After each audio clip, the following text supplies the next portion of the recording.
He says government needs to clear the red tape which delays land redistribution. He was speaking at a roundtable discussion on the land reform hosted by the ANC. The minister says land reform is being slowed down by the state's over-reliance on documentation for land claims. 22 years into democracy, land reform and redistribution are thorny issues. The ANC has blamed delays on bureaucratic red tape.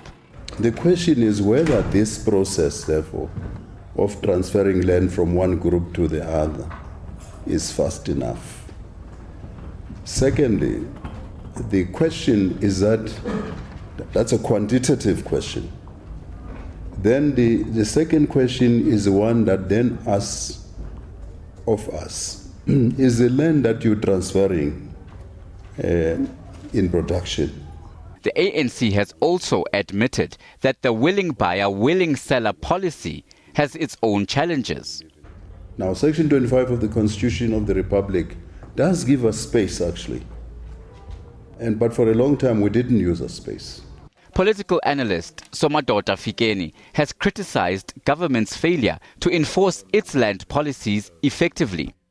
When you look at the last few years, the pressure and the push is on material issues, whether it's employment, it's inequality, it's bringing services to people, it's the struggle against corruption where people perceive that services coming are being thwarted by corruption, the demands in the universities for no fees, insourcing, improvement of the conditions of workers there. It's mainly material issues that people are clamoring for. Former president and head of the ANC's political school, Kgalema Motlanthe, also warned against government allowing farmers to evict workers with impunity.